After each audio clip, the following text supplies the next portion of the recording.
வாழ்க்கை அட நமக்குள் இருக்கும் வேட்க புதிரை விளக்கும் விடைதான் நிலையாய் நிலைக்கும் புதிர்தான் கணக்குதானே வாழ்க்கை அட நமக்குள் இருக்கும் வேட்க புதிரை விளக்கும் விடைதான் நிலையாய் நிலைக்கும் புதிர்தான் எண்ணாய் விண்ணாய் மண்ணாய் பொன்னாய் மனதிலும் பதிந்திடுமே நம் அறிவிலும் வளர்ந்திடுமே கணக்குதானே வாழ்க்கை அட நமக்குள் இருக்கும் வேட்க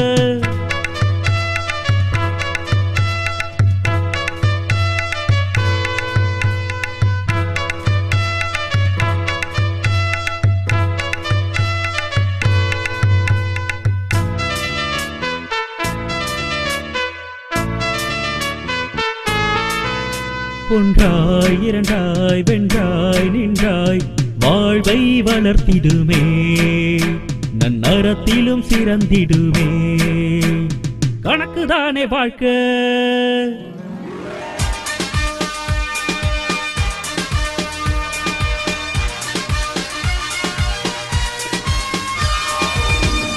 சியாமளவாணி 90.4 வானொலி மூலம் கணிதம் கற்போம். இந்நிகழ்ச்சிக்கு ஊக்கம் மற்றும் ஆதரவு வழங்குவோர் தேசிய அறிவியல் மற்றும் தொழில்நுட்ப தொடர்பு குழுமம், புதுடெல்லி. முதலாவதாக கணித வினாடி வினா. முதல் அணி, நீங்கள் உங்களை அறிமுகப்படுத்திக்கங்க. என் பேர் விஜயா, நான் பணித்தள பொறுப்பாளர், எலியார்கத்திலிருந்து வந்திருக்கோம். என் கூட வந்திருக்கவங்க வெள்ளையம்மா, ஜோதி. எங்கள் டீம் பேர் ரோஜா. இரண்டாவது அணி, இப்போ உங்களை அறிமுகப்படுத்திக்கங்க. என் பேர் ராமலட்சுமி, வளையங்குளம் புதுக்கம்மாயிலேருந்து வந்திருக்கோம். என் கூட அழகி அழகுனாச்சி வந்திருக்காங்க. என் டீம் முல்லை. நிகழ்ச்சிக்கு சிறப்பு விருந்தினர் திருமதி பிரதீமா, கணித ஆசிரியை, கிருஷ்ணம்மாள் ராமசுப்பையர் பள்ளி, மதுரை. போட்டிக்கான விதிமுறைகள். போட்டியில் மொத்தம் 5 சுற்றுகள். ஒவ்வொரு சுற்றிலும் ஒவ்வொரு அணிக்கும் 5 கேள்விகள் கேட்கப்படும். சரியான பதில் சொல்லும் அணிக்கு 10 மதிப்பெண்கள் வழங்கப்படும். உங்கள் கேள்விக்கு நீங்கள் பதில் சொல்லவில்லை எனில் அக்கேள்வி அடுத்த அணிக்கு கேட்கப்படும். அப்படியாக பதில் சொல்லும் அணிக்கு 5 மதிப்பெண்கள் மட்டும் வழங்கப்படும். ஒவ்வொரு அணிக்கும் ஸ்லேட் கொடுக்கப்பட்டுள்ளது. கேள்விக்கான பதிலை கணக்கிட்டு சரி செய்த பின் பதில் தெரிவிக்கலாம். போட்டியின் இறுதியில் மதிப்பெண் அறிவிக்கப்படும். போட்டியில் வெற்றி பெறும் முதல் 2 அணிக்கு ரொக்க பரிசு வழங்கப்படும். 3ஆம் அணிக்கு ஆறுதல் பரிசு வழங்கப்படும். கணித வினாடி வினா போட்டியின் முதல் சுற்று இப்பொழுது ஆரம்பிக்கிறது. இப்போ ஒவ்வொரு சுற்றுலும் 5 கேள்வி இருக்கு. அதுல முதல் கேள்வி என்னன்னு பார்ப்போம். ரோஜா அணிக்கான முதல் கேள்வி. ஒரு பள்ளியில் இருக்கக்கூடிய விடுதியில 40 மாணவர்கள் இருக்காங்க. அதுல மேலும் 26 பேர் புதிதாக சேர்றாங்கன்னு வச்சுக்கோங்க. முதல் 40 மாணவர்கள், மேலும் 26 மாணவர்கள் புதிதாக சேர்றாங்க. இப்போ மொத்த எண்ணிக்கை எவ்வளவு இருக்கும்? 66 மாணவர்கள். மிகவும் சரியான விடை. இப்பொழுது ரோஜா அணியினருக்கு 10 மதிப்பெண்கள். இப்போ ரோஜா அணிக்கான 2வது கேள்வி. மாது என்ற பையனுக்கு 12ஆம் வாய்ப்பாடு தெரியாது. அவனோட நண்பன் என்ன சொல்றானா, ஒரு எண்ணை அடுத்தடுத்து கூட்டிக் கொண்டே போனால் அந்த வாய்ப்பாடு எளிதாகிவிடும் அப்படின்னு சொல்றான். அது எந்த எண்ணை கூட்டினால் 12ஆம் வாய்ப்பாடுடைய விடை கிடைக்கும்? 12. 12 என்பது சரியான விடை. மீண்டும் 10 மதிப்பெண்கள். இப்பொழுது 3வது கேள்வி. 1.25 கிலோ சத்து மாவு செய்ய 175 ரூபாய் செலவாகிறது. அப்போ 1/4 கிலோ மாவு செய்யறதுக்கு எவ்வளவு செலவாகும்? 35 சரியான விடை. மீண்டும் 10 மதிப்பெண்கள்.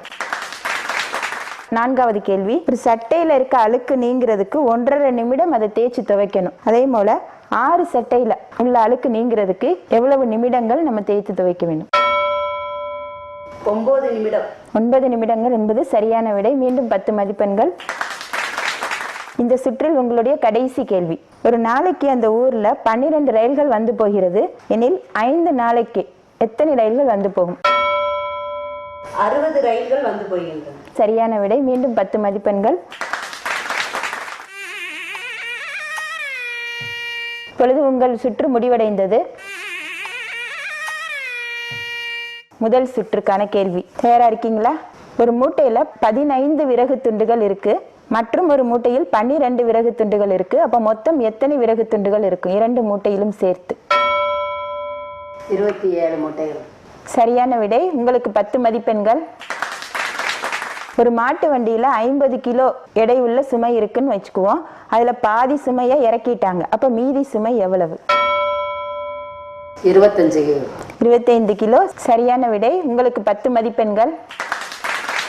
இப்பொழுது மூன்றாவது கேள்வி. இலையுதிர் காலத்தில் அந்த மரத்தில் உள்ள இலைகள் ஒரு நாளைக்கு 12 வீதம் கொட்டினால் 8 நாளைக்கு சேர்த்து எத்தனை இலைகள் உதிரும்?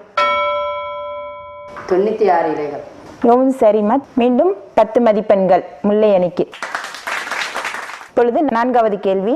3 மரக்கதவுகள் செய்ய தச்சருக்கு 2 நாட்கள் ஆகிறது. 15 ஜன்னல்கள் செய்ய அவருக்கு 5 நாட்கள் ஆகிறது. 3 அலமாரிகள் செய்ய 8 நாட்கள் ஆகிறது. எனில் மொத்தம் எத்தனை நாட்கள் அவர் வேலை செய்கிறார்? 15 நாட்கள் வேலை செய்கிறார். 15. மிகவும் சரி. மீண்டும் முல்லை அணிக்கு 10 மதிப்பெண்கள். இப்பொழுது உங்களுடைய ஐந்தாவது கேள்வி. ஒரு பிஸ்கட் டப்பாவில் 15 பிஸ்கட்கள் உள்ளன எனில் 20 டப்பாக்கள்ல எத்தனை பிஸ்கட் இருக்கும்? 300. 300. சரியான விடை. மீண்டும் உங்களுக்கு 10 மதிப்பெண்கள். இப்பொழுது முதல் சுற்று நிறைவடைந்தது. உங்களுடைய மதிப்பெண் 2 அணியினருமே முழு மதிப்பெண்களை பெற்றுள்ளீர்கள். 2 அணியினருக்கும் தலா 50 மதிப்பெண்கள். நிகழ்ச்சியின் அடுத்த சுற்றுக்களை இனிவரும் பகுதிகளில் நேயர்கள் கேட்கலாம். சியாமளவாணி 90.4 சமுதாய வானொலியில் கணித வினாடி வினா, நாடக கணிதம், கணித கலந்துரையாடல், கற்றலும் கற்பித்தலும், களப்பணியில் கணிதம், தொலைபேசி வழி நேரடி கணித கலந்துரையாடல், இது போன்ற பல பகுதிகள் வானொலி மூலம் கணிதம் கற்போம் நிகழ்ச்சியில் கேட்டு பயன்பெறலாம்.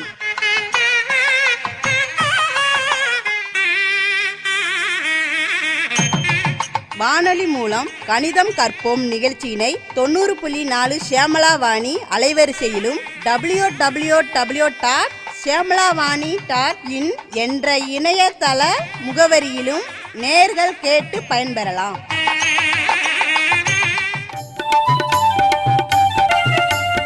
இனி நீங்கள் கேட்க இருப்பது களப்பணி மக்களோடு கணிதம். இதில் பங்கேற்பவர்கள் மதுரை மாவட்டம் வளையங்குளம் கிராமம் புதுக்கண்மாய் மக்கள். என் பேர் ஏ பாண்டியம்மாள், வளையங்குளம் புதுக்கம்மாயில் வேலை பார்க்குறேன். நான் படிக்கலை. என் பேர் பெருமலக்கா.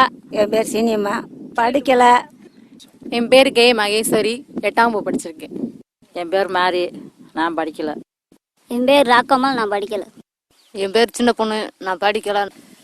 என் பேர் விஜயலட்சுமி, நான் படிக்கலை. என் பேர் வீரக்கா, படிக்கலை. என் பேர் எஸ் முத்துலட்சுமி, நான் +2 முடிச்சிருக்கேன். என் பேர் எம் மகேஸ்வரி, நான் படிக்கலை. என் பெயர் கே மலர்விழி, 8ஆம் வகுப்பு படிச்சிருக்கேன். என் பாண்டியம்மா, படிக்கலை. பி சுந்தரேஸ்வரி, நான் படிக்கலை. இந்திரா, 7ஆம் வகுப்பு படிச்சிருக்கேன். என் பேர் எம் பொன் பிள்ளை, படிக்கலை. உங்களுக்கு நேரம் பார்க்க தெரியுமா? பார்க்க தெரியும். சரி, அதுல இருந்து நான் சில கேள்விகள் நான் கேட்குறேன். சின்ன முள்ளு 6லையும் பெரிய முள்ளு 12லையும் இருந்தா மணி எத்தனை? 6 மணி. சரியா சொன்னீங்க. சின்ன முள்ளு 9லையும் பெரிய முள்ளு 12லையும் இருந்தா மணி எத்தனை? 9 மணி. சரியா சொன்னீங்க. சின்ன முள்ளு 3 கடந்து பெரிய முள்ளும் 3 கடந்துச்சுன்னா மணி எத்தனை? 3:15. சரியா சொன்னீங்க. சின்ன முள்ளு 3 கடந்து பெரிய முள்ளு 6 கடந்துச்சுன்னா மணி எத்தனை? 3:30. சின்ன முள்ளு 3 கடந்து பெரிய முள்ளு 9 கடந்துச்சுன்னா மணி எத்தனை? 3:45. சரியா சொன்னீங்க. காமன் நேரத்துக்கு எத்தனை நிமிஷம்? 15 நிமிஷம். அப்ப 3/4 மணி நேரத்துக்கு? 45 நிமிஷம். சரியா சொன்னீங்க. 1/4 மணி நேரத்துக்கு எத்தனை நிமிஷம்? 1/4 மணி நேரத்துக்கு 75 நிமிஷம். சரியா சொன்னீங்க. 2.5 மணி நேரத்துக்கு எத்தனை நிமிஷம்? 2.5 மணி நேரத்துக்கு 180 நிமிஷம். சரியா சொன்னீங்க. உங்களுக்கு மணி பார்க்க தெரியுமா? பார்க்க தெரியும். சரி, சின்ன முள்ளு 1 கடந்து பெரிய முள்ளு 4 கடந்துச்சுன்னா மணி எத்தனை? 4 மணி 5 நிமிஷம். அவங்க சொன்னது சரிதானா? இல்ல. ஏன் இல்லைன்னு சொன்னீங்க? அவங்க சொன்னது தப்பு. சின்ன முள்ளு 1லயும் பெரிய முள்ளு 4லயும் இருந்தா 1:20 மணி. சரியா சொன்னீங்க. ஷியாமளாவாணி 90.4இல் நீங்கள் கேட்டுக்கொண்டிருப்பது களப்பணி மக்களோடு கணிதம். சின்ன முள்ளு 5 தாண்டி நிக்குது, பெரிய முள்ளு 8ல நிக்குது. மணி எத்தனை? 5 மணி 40 நிமிஷம். சரியா சொன்னீங்க. சின்ன முள்ளு 7 தாண்டியும் பெரிய முள்ளு 5லயும் இருந்தா மணி எத்தனை? சின்ன முள்ளு 7 தாண்டியும் பெரிய முள்ளு 5லயும் இருந்தா மணி 7:25. சரியா சொன்னீங்க. சின்ன முள்ளு 8 தாண்டியும் பெரிய முள்ளு 11ல நின்னுச்சுன்னா மணி எத்தனை? 8:55. சரியா சொன்னீங்க. திருச்சியில இருந்து ஒரு பஸ் காலையில 7:30 மணிக்கு கிளம்புது. மதுரைக்கு 10:30 மணிக்கு வந்துச்சுன்னா மொத்தம் பயண நேரம் எவ்வளவு நேரம்? மொத்த பயண நேரம் 3 மணி நேரம். சரியா சொன்னீங்க. மதுரையில இருந்து காலையில 6 மணிக்கு கிளம்புற ட்ரெயின் தஞ்சாவூருக்கு மதியம் 12 மணிக்கு போய் சேருது. அப்படின்னா ட்ரெயின் பயணம் செஞ்ச நேரம் எவ்வளவு? பயண நேரம் 6 மணி நேரம். சரியா சொன்னீங்க. ஒரு கடிகாரத்துல சின்ன முள்ளு 3லயும் பெரிய முள்ளு 1லயும் நிக்குது. மணி எத்தனை? 3:05. சரியா சொன்னீங்க. ஒரு கடிகாரத்துல சின்ன முள்ளு 3லயும் பெரிய முள்ளு 4லயும் இருந்துச்சுன்னா மணி எத்தனை? 3:20. சரியா சொன்னீங்க. 3 மணி நேரத்துக்கு எத்தனை நிமிஷம்? 180. சரியா சொன்னீங்க. உங்களுக்கு வாய்ப்பாடு தெரியுமா? தெரியும். என்ன வாய்ப்பாடு தெரியும்? 6ஆம் வாய்ப்பாடு தெரியும். சொல்லுங்க. ஓரார் 6, ஈராரா 12, முவ்வாரா 18, நாலாரா 24, ஐயாரா 30, ஆறாரா 36, ஏழாரா 42, எட்டாரா 48, ஒன்பதாரா 54, பைத்தார் 60, 11ஆரா 66, 12ஆரா 72, 13ஆரா 78, 14ஆரா 84, 15ஆரா 90, 16ஆரா 96. சரியா சொன்னீங்க. ஷியாமளாவாணி 90.4இல் நீங்கள் கேட்டுக்கொண்டிருப்பது களப்பணி மக்களோடு கணிதம். நீங்க உங்களுக்கு என்ன வாய்ப்பாடு தெரியும்? 9ஆம் வாய்ப்பாடு. 1 9, 2 18, 3 27, 4 36, 5 45, 6 54, 7 63, 8 72, 9 81, 10 90, 11 99, 12 108, 13 117, 14 126, 15 135. சரியா சொன்னீங்க.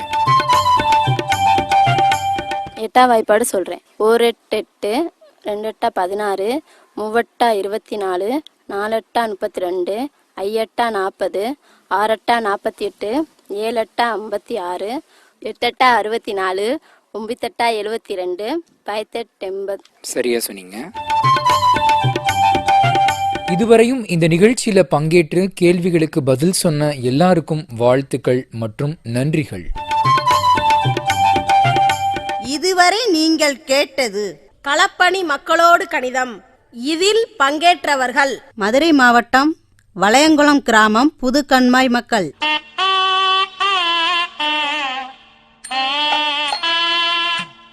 நிகழ்ச்சியை நன்றாக கேளுங்கள். ஒளிபரப்பான நிகழ்ச்சிகள் குறித்து மாதந்தோறும் கேள்விகள் கேட்கப்பட்டு சரியான பதில் கூறுபவர்களுக்கு பரிசுகள் வழங்கப்படும்.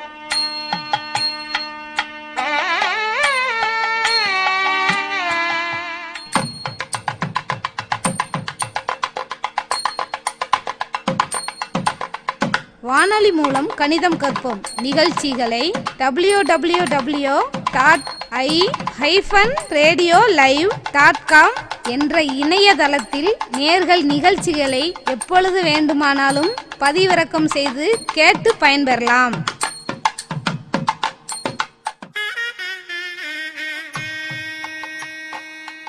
இனி கற்றலும் கற்பித்தலும். நிகழ்ச்சிக்கு சிறப்பு விருந்தினர் திருமதி தேபிகா, கணித ஆசிரியை, கிருஷ்ணம்மாள் ராமசுப்பையர் பள்ளி, மதுரை.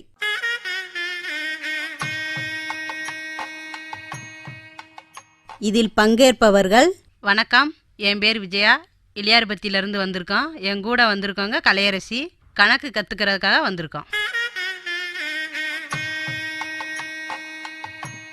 வணக்கம், நான் ஆர் தேவிகா, கிருஷ்ணமால் ராமசுபையர் பள்ளியிலிருந்து வந்திருக்கேன். இன்னைக்கு நம்ம கழித்தல் பற்றி பார்க்க போகிறோம். இன்னொரு கணக்கு நம்ம பார்க்க போகிறோம். இப்போ உங்களுக்கு வயலுக்கெல்லாம் நீங்கள் செலவு பண்ணுவீங்க இல்லையா? உரம் வாங்கலாம் எவ்வளோ செலவு பண்ணுவீங்க? 300 ரூபா உரமும் இருக்குது, விலைக்கு தகுந்த மாதிரி இருக்குது உரங்கள். உங்கள் வயலில் என்னென்னலாம் வச்சுருப்பீங்க? மல்லிகைப்பூ செடி மேடம். மல்லிகைப்பூ செடி மட்டும். சரி, வாரத்துக்கு 300 ரூபா உரத்துக்கு செலவு பண்ணுவீங்களா? இல்லை, அப்படி இல்லை. பூச்செடி போட்டிருக்க கணக்கு 20 சென்ட்டுக்கு தக்கன போடுவோம், உரம் வாங்கி போடுவோம். அதில் ஒரு மூடை வராது. 20 சென்ட்டுன்னும் போது ஒரு மூடை வராது. இப்போ நீங்கள் மல்லிகைப்பூ செடிக்கு அந்த தோட்டத்துக்கு ஒரு மாதத்துக்கு எவ்வளோ செலவு பண்ணுவீங்க? 4 பேர் விட்டு களை எடுக்கணும். 400 ரூபா களை எடுக்கிறதுக்கு 400 ரூபாய் ஆச்சு. உரம் வாங்குறது 15 கிலோ வாங்குவோம் உரம், ஒரு 250 ரூபா. பூ வந்த பின்னாடி அதை பறிக்கிறதுக்கு ஆள் விட்டு பறிக்கணும். அதுக்கு படிக்கு 10 ரூபா தருவோம். பூ எவ்வளோ வருதோ அதுக்கு தக்கன காசு. அவங்க எத்தனை படி எடுக்கிறாங்கன்றது தெரியாது. அதுக்கு ஒரு வாரம் ஃபுல்லாக பூக்கிறது வாசி 600 ரூபா செலவாயிரும், பூ எடுக்கிற செலவு மட்டும். மொத்தம் எவ்வளோ விற்றீங்கன்னா எவ்வளோ கிடைக்கும்? 1 கிலோ பூ 300 ரூபா. 300 ரூபாய்க்கு மேலே விற்றுச்சுன்னா நல்ல லாபம். சரி, எத்தனை கிலோ கிடைக்கும் உங்களுக்கு? 12 கிலோ 15 கிலோக்குள்ளே கிடைக்கும். சரி, 15 கிலோன்னு வச்சுக்கோமா. இப்போது உங்கள் தோட்டத்தில் 15 கிலோ மல்லிகைப்பூ கிடச்சிருக்கு. 1 கிலோவுக்கு நீங்கள் 300 ரூபா வாங்குறீங்க. அப்போது 15 கிலோக்கும் 4500 ரூபா உங்களுக்கு கிடைக்கிது. இதில் என்னெல்லாம் நீங்கள் செலவு பண்ணியிருக்கீங்க அப்படின்னு பார்த்தோன்னா 400 ரூபா களை வெட்டுறதுக்கும், 250 ரூபா உரம் வைக்கிறதுக்கும், பூச்சி மருந்து அடிக்கிறதுக்கு 300 ரூபா, அப்புறம் பறிக்கிறதுக்கு கூலியாக 600 ரூபா நீங்கள் செலவு பண்ணியிருக்கீங்க. மொத்தம் எவ்வளோ செலவு பண்ணியிருக்கீங்க அப்படின்னா 1550. அப்போது அந்த பூவிலேருந்து உங்களுக்கு எவ்வளோ கிடச்சிது அப்படின்னு பார்த்தோன்னா 4500 ரூபா. அப்போது இந்த செலவெல்லாம் போக மீதி உங்ககிட்ட எவ்வளோ இருக்கும் அப்படின்னு சொல்ல முடியுமா? தெரியல மேடம்.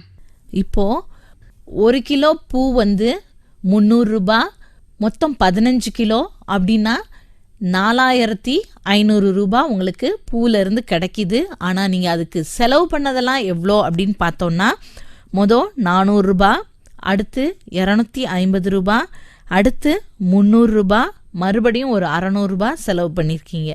மொத்தம் 1550 ரூபா செலவு பண்ணியிருக்கீங்க. இதை 4500 ரூபாயிலேருந்து நம்ம இப்போ கழிக்கிறோம். அப்போது முதல் ஸ்தானத்தில் சைஃபர் இருக்குது, கழிக்கிறதுலேயும் முதல் ஸ்தானத்தில் சைஃபர் இருக்குது. சைஃபரையும் நம்ம கழித்தோன்னா சைஃபர் தான் நமக்கு கிடைக்கும். அடுத்து 10வது ஸ்தானத்தில் சைஃபர், இங்கே 10வது ஸ்தானத்தில் 5. சைஃபர்லேருந்து 5 நம்ம கழிக்க முடியாது, அதனால் பக்கத்தில் இருக்க 5லேருந்து ஒரு 10 கடன் வாங்குகிறோம். அப்படின்னா அந்த 5 4 மாறிடுது. இந்த சைஃபர் 10 மாறிடுது. 10லேருந்து நீங்கள் 5 கழிச்சிங்கன்னா 5. இப்போது 100வது ஸ்தானத்துக்கு போனோன்னா 5லேருந்து நம்ம 1 கடன் கொடுத்தனால அது 4 இருக்குது. 4லேருந்து 5 நம்ம கழிக்க முடியாது, அதனால பக்கத்தில் இருக்கிற 4லேருந்து ஒரு 10 நம்ம கடன் வாங்குகிறோம். அப்படின்னா இந்த 4 14 மாறிடுது. ஏற்கனவே இருந்த அந்த 4 3 மாறிடுது. இப்போது 14லேருந்து நீங்கள் 5 கழிச்சிங்கன்னா 9. அதே மாதிரி 3லேருந்து 1 கழித்தீங்கன்னா 2. நமக்கு கிடைக்கிற விடை 2950 ரூபாய். இப்போது அடுத்து ஒரு மாதத்துக்கு உங்கள் கிராமத்துலலாம் நீங்கள் எவ்வளோ செலவு பண்ணுவீங்க? ஒரு மாதத்துக்கு கேட்குறேன். வீட்டு செலவா? வீட்டு செலவு. எங்கள் குடும்பத்துக்குரிய செலவு 5000. இப்போது உங்கள் கையில் நீங்கள் 5450 ரூபாய் வச்சுருக்கீங்க. உங்கள் குடும்ப செலவு 5000னா அந்த மாதம் நீங்கள் எவ்வளவு சேமிக்கிறீங்க? 450 ரூபாய். சரியாக சொன்னீங்க. உங்கள் கையில் 5450 ரூபாய் வச்சுருக்கீங்க. அதில் உங்கள் மாத செலவு 5000 ரூபாய். அதை நம்ம கழித்தோன்னா 50 ரூபாய் உங்க கையில இருக்கு. இப்போ உங்க கையில 450 ரூபாய் மீதம் கையில இருக்கு. இப்போ நீங்க விசேஷத்துக்கெல்லாம் போறீங்க, எவ்வளோ செய்வீங்க அப்படின்னா 2000 ரூபாய் செய்வீங்களா? இப்போ உங்க கையில 3650 ரூபாய் இருக்கு. அதிலிருந்து 2000 ரூபாய் நீங்க ஒரு உங்க அண்ணன் வீட்டு விசேஷத்துக்கு நீங்க செலவு பண்றீங்க அப்படின்னா உங்க கையில மொத்தம் எவ்வளோ மீதி பணம் இருக்கும்? 1650 ரூபாய். சரியா சொன்னீங்க. 3650 ரூபாயிலிருந்து 2000 நம்ம கழித்தோம்னா 1650 ரூபாய். இப்போ உங்க பசங்க படிப்பு செலவுக்கெல்லாம் செலவு பண்ணுவீங்க இல்லையா?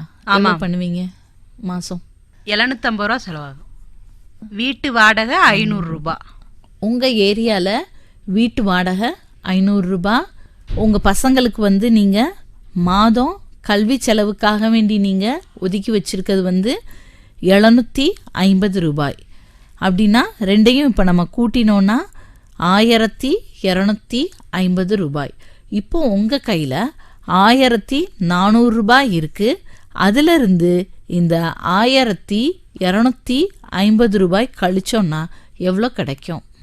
150 ரூபாய். 150 ரூபாய்.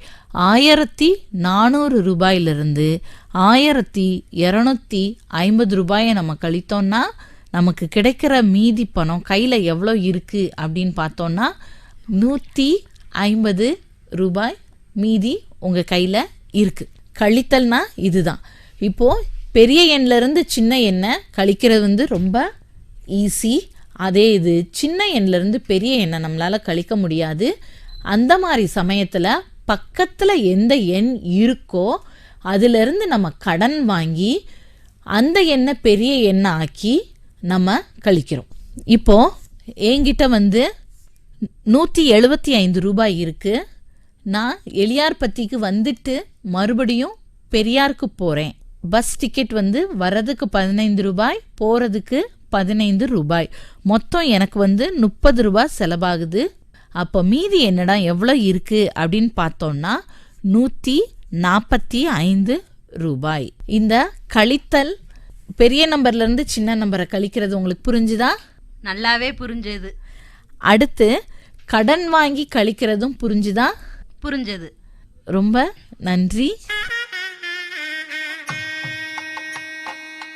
இதுவரை நீங்கள் கேட்டது கற்றலும் கற்பித்தலும். நிகழ்ச்சிக்கு சிறப்பு விருந்தினர் திருமதி தேபிகா, கணித ஆசிரியை, கிருஷ்ணம்மாள் ராமசுப்பையர் பள்ளி, மதுரை. இதில் பங்கேற்றவர்கள் மதுரை மாவட்டம் எலியார்பத்தி கிராம மக்கள். வானொலி மூலம் கணிதம் கற்போம் நிகழ்ச்சியின் பதிவிற்காக எங்களின் வானொலி நிலையத்திற்கு நீங்கள் வந்திருந்த போதும், நாங்கள் உங்களை தேடி வந்து உங்களிடத்தில் ஒளிப்பதிவினை பதிவு செய்த போதும் உங்களுக்கு ஏற்பட்ட அனுபவங்களையும், இந்த நிகழ்ச்சியில் உங்களுக்கு பிடித்த பகுதிகள் குறித்தும், நீங்கள் எதிர்பார்க்கும் மாற்றம் குறித்தும் நிகழ்ச்சியினை கேட்டதனால் நீங்கள் கண்ட உண்மையான பலன் குறித்தும் உங்களின் கருத்துக்களை வெளிப்படையாக தெரிவிக்க வேண்டிய தொலைபேசி எண் 96 77 71 67 30.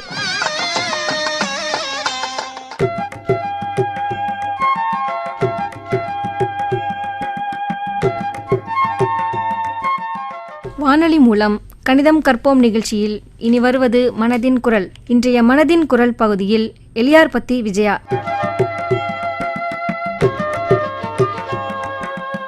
வணக்கம் ஷியாமலவாணி, யார் பேசுறீங்க? சார், நான் எலியார்பத்தி பணித்தள பொறுப்பாளர் பேசுறேன் சார். விஜயம்மா பேசுறீங்களா? ஆமா சார். வணக்கங்கம்மா, ரொம்ப சந்தோஷம். திடீர்னு அழைச்சிருக்கீங்க, என்ன விஷயம் தெரிஞ்சுக்கலாமா? சார், நாங்க 1:30 to 2 மணிக்கு நிகழ்ச்சி ஷியாமலாவாணி எஃப்எம்ல கேக்குறோம் சார். சந்தோஷம். பக்கத்துல எல்லா ஊரு பேரும் மக்களும் கலந்து கிட்ட நிகழ்ச்சி எல்லாம் வருது சார். நாங்க கலந்துகிட்ட நிகழ்ச்சி வரல சார். நீங்க கேக்குற கேள்விகளே எங்களுக்கு மிகவும் மகிழ்ச்சியா இருக்குமா. அதாவது பாத்தீங்கன்னா, இப்ப நாங்க உங்களுக்கு நீங்கெல்லாம் ரேடியோ கேட்கணுங்கிறதுக்காக உங்களுக்கு அங்க ரேடியோ கொடுத்துருக்கோம் இல்லைங்களா? ஆமா சார். அதெல்லாம் நீங்க கேட்கறதுனாலதான் இந்த மாதிரி ஒரு கேள்வி வருது. அதனால நீங்க எல்லாரும் கேக்குறீங்கன்னு நாங்க தெரிஞ்சுக்கிறோம். இப்ப முதல்ல நீங்க கேட்ட கேள்விக்கு நான் பதில் சொல்றதுக்கு முன்னாடி எனக்கு சில தகவல்லாம் சொல்லுங்க பார்ப்போம். இப்போ வந்து இந்த வானொலி மூலம் கணிதம் கற்போம் அப்படிங்கிற நிகழ்ச்சிக்கு வந்து நாங்கள் 100 நாள் வேலை பார்க்குறவங்கள நாங்கள் தேர்ந்தெடுத்து சில கிராமங்களில் இருக்கவங்களெல்லாம் எடுத்துருக்குறோம் இல்லைங்களா? இப்போ எலியார்பத்தி கிராமத்துல இருந்து எத்தனை பேர் வந்து நாங்கள் அந்த லிஸ்ட்ல எடுத்துருக்கோம்னு சொல்ல முடியுமா? உங்களுக்கு தெரியுமா? தெரியும் சார், ஒரு 23ல இருந்து 30க்குள்ள இருக்க நபர். கரெக்டாக சொல்கிறீங்க. 23 பேர் தான் நாங்கள் எடுத்திருக்கோம். இப்போ என்ன பண்ணிருக்கோம்னா, ஃபர்ஸ்ட் ஃபேஸ்ன்னு சொல்கிற மாதிரி முதல் கட்டமாக நாங்கள் வந்து உங்ககிட்டலாம் ரேடியோ கொடுத்தா நீங்கள் எந்த அளவுக்கு பயன்படுத்துறீங்கன்னு பார்க்கறதுக்காக தான் வந்து ஒவ்வொரு கண்மாயிலும் இருக்கவங்கள்ட்டையும் ஒரு 2 அல்லது 3 அப்படிங்கிற வீதம் வந்து நாங்கள் கொடுத்துருக்கோம். ஒரு கண்மாயில் நம்பர் அதிகமாக இருந்ததுன்னு சொன்னிச்சுன்னா 5லேருந்து 10 கொடுத்துருக்கோம். உங்கள் கண்மாயில் 23 பேர் இருக்கிறதுனால குறைச்சி கொடுத்து நீங்கள்லாம் கேட்குறீங்களா, இந்த மாதிரி உங்ககிட்ட இருந்து ஒரு ரெஸ்பான்ஸ் எல்லாம் வருதா அப்படின்னு பார்க்கறதுக்காக நாங்கள் கொடுத்துருக்கோம். இப்போ இதில் வந்து இந்த 23 பேரும் ஒரு வாரம் விட்டு ஒரு வாரம் வருவாங்க இல்லைங்களா? எல்லாரும் எல்லா சமயங்களும் வர மாட்டாங்க இல்லைங்களா? இல்ல சார், எங்க ஊரை பொறுத்தளவு ஒரு வாரம் விட்டு ஒரு வார கணக்கெல்லாம் கிடையாது சார். ஓ, எல்லாரும் வந்துருவாங்க. ரொம்ப நன்றி. சரி, இப்ப உங்களுக்கு நீங்க அறிந்து இந்த ரேடியோ மக்கள் கேட்கறாங்களா, அந்த வானொலி மூலம் கணித நிகழ்ச்சியை வந்து நாங்க கொடுத்த ரேடியோவை வந்து வர்றவங்க வந்து ரொம்ப கேட்டதுனாலதான் சார் நான் உங்களுக்கு போன் பண்ணிருக்கேன். ரொம்ப சந்தோஷமா. இங்க விஜயம்மா வந்து இந்த வானொலி மூலம் கணித நிகழ்ச்சியில எந்தெந்த நிகழ்ச்சிகள்லாம் நீங்க பங்கெடுத்திருக்கீங்க? சார், வினாடி வினா போட்டிக்கு கலந்திருக்கேன் சார். சரிங்கம்மா. கற்றலும் கற்பித்தல் நிகழ்ச்சிக்கும் கலந்திருக்கேன் சார். சரிங்கம்மா. நாடக கணிதத்திலையும் கலந்திருக்கேன். நல்லதுங்கம்மா. எங்க வினோத் அவர் அங்க வருவாருங்களா, களப்பணியில் கணிதம் சொல்லிட்டு அந்த நிகழ்ச்சியிலும் களப்பணி கணிதத்திலையும் 100 நாள் வேலை திட்டத்துல கலந்துருக்கோங்க சார், மக்கள் எல்லாம் சேர்ந்து. நீங்க இந்த மாதிரி இங்க நடத்தின எல்லா நிகழ்ச்சிகளையும் கலந்துருக்கிறதுனால உங்களுக்கு வரலையேங்கிற ஆவல்ல நீங்க கேட்குறீங்கிறத நான் தெரிஞ்சுக்கிறேன். நீங்க எனக்கு ஒரே ஒரு இது கேளுங்க, எனக்கு வினாடி வினால கலந்துக்கும் போகும்போது நீங்க 3 டீம்ல எந்த டீம் ஜெயிச்சு? நான் பி டீம் சார். நீங்க ஜெயிச்சிங்களா? நீங்க வந்து செகண்ட் வந்தீங்களா? இல்ல, நாங்க தான் சார் ஃபர்ஸ்ட். அத சொல்லுங்கம்மா. நீங்க முதல்ல நீங்க தான் ஜெயிச்சீங்க அன்னைக்கு இல்லீங்களா? பி டீம் முதல்ல ஜெயிச்சோம். 2வது டீம் சி, சரிங்க. 3வது டீம் ஏ. ரொம்ப சந்தோஷமா. நீங்க இந்த பணித்தலைவர் பொறுப்பாளர் முறையில் நீங்க எங்களை அழைச்சதுல எங்ககிட்ட ஒரு வேண்டுகோள்மா, நீங்க உங்ககிட்ட வேலை பார்க்குறவங்களுக்கு எல்லாருக்குமே இந்த மத்திய அரசினுடைய நோக்கத்தை கொஞ்சம் சொல்லுங்க. நாங்க சொல்லும்போது சில சமயங்களில் சில பேர் வயசானவங்க புரிஞ்சுக்கிறாங்க, புரிய மாட்டேங்குது. அவங்களுக்கு கட்டாயமாக வந்து கணிதத்தினுடைய அவசியத்தை புரிஞ்சு அவங்க இந்த வானொலி மூலம் ஏதாவது ஒரு கணக்கை தெரிஞ்சுக்கிட்டு ஆவல் காமிக்க வைக்கணும் அப்படிங்கிறது அவங்களுடைய நோக்கங்கம்மா. அதனால நீங்க பங்கு பெறதும் சரி, நீங்க எல்லாரும் ரேடியோ கேட்கறதும் சரி எங்களுக்கு மகிழ்ச்சியாக இருக்கு. நாங்க வந்து இந்த 180 எபிசோட்னு சொல்லக்கூடிய அந்த பகுதிகளை ஒரு நாள் விட்டு ஒரு நாள் போடும்போது ஒரு வருடத்திற்கான இதை நாங்கள் பண்ணிக்கிட்டு இருக்கோம். நவம்பர் 1ல இருந்து பண்ணிக்கிட்டு இருக்கோம், உங்களுக்கு தெரியும். இப்போ என்ன பண்ணுவோம்னா, ஒரு நாள் வந்து ஒரிஜினல் வரும், ஒன்றுன்னா ஒரு நாள் விட்டு ஒரு நாள் ஒரிஜினல் வரும். அந்த மற்ற நாள் இருக்கு, அடுத்த நாள் இருக்கு பார்த்தீங்களா? அந்த சமயங்களில் குறிப்பாக சொல்லணும்னா திங்கள், புதன், வெள்ளி, ஞாயிறு அது பார்த்தீங்கன்னா புதுசு தான் வரும். இடையில செவ்வாய், வியாழன், சனி இந்த 3 நாட்கள் பார்த்தீங்கன்னா ஏற்கனவே ஒளிபரப்பு பண்ணது நாங்கள் மறு ஒளிபரப்பு பண்ணுவோம். அதில் நான் வந்து இது மாதிரி நேர்கள் கேட்கக்கூடியதை வந்து நாங்கள் போடலான்னு நாங்கள் முடிவு பண்ணியிருக்கோம். அதில் பார்க்க போகும்போது நான் வரக்கூடிய வாரங்களில் வந்து உங்களுக்கு எந்தெந்த வாரங்களில் நீங்கள் பங்கு பெற்றது வருதுங்கிறத நான் ஷெட்யூல் பண்ணிட்டு இப்போ நீங்கள் என்னை கூப்பிட்ட இந்த நம்பருக்கு நான் திரும்ப கூப்பிட்டு சொல்கிறேன். இன்னைக்கு நம்ம வந்து வியாழக்கிழமை இன்னைக்கு நம்ம பேசிகிட்டு இருக்கோம் இல்லைங்களா? நான் வந்து அடுத்த செவ்வாய்க்கிழமை வந்து உங்களுடைய நிகழ்ச்சி போடுவதற்கான முயற்சிகளை நான் எடுத்துட்டு செவ்வாயும் சரி, வியாழன், சனி இந்த 3 நாட்கள் அடுத்த வாரம் வரக்கூடிய நாட்கள்ல எலியார்பத்தி மக்கள் பங்கெடுத்து கொள்ளக்கூடிய பகுதிகள் எல்லாத்தையும் நான் போடுவதற்கான முயற்சிகளை நான் பண்றேமா. என்னை நீங்கள் அழைத்ததற்கு மிக்க நன்றிங்கம்மா. நன்றி சார்.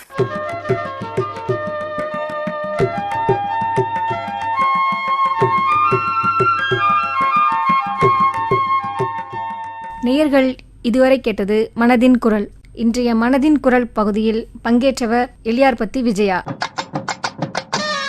வானொலி மூலம் கணிதம் கற்போம் நிகழ்ச்சியின் பதிவிற்காக எங்களின் வானொலி நிலையத்திற்கு நீங்கள் வந்திருந்த போதும், நாங்கள் உங்களை தேடி வந்து உங்களிடத்தில் ஒளிப்பதிவினை பதிவு செய்த போதும் உங்களுக்கு ஏற்பட்ட அனுபவங்களையும், இந்த நிகழ்ச்சியில் உங்களுக்கு பிடித்த பகுதிகள் குறித்தும், நீங்கள் எதிர்பார்க்கும் மாற்றம் குறித்தும், நிகழ்ச்சியினை கேட்டதனால் நீங்கள் கண்ட உண்மையான பலன் குறித்தும் உங்களின் கருத்துக்களை வெளிப்படையாக தெரிவிக்க வேண்டிய தொலைபேசி எண் 96 77 71 67 30.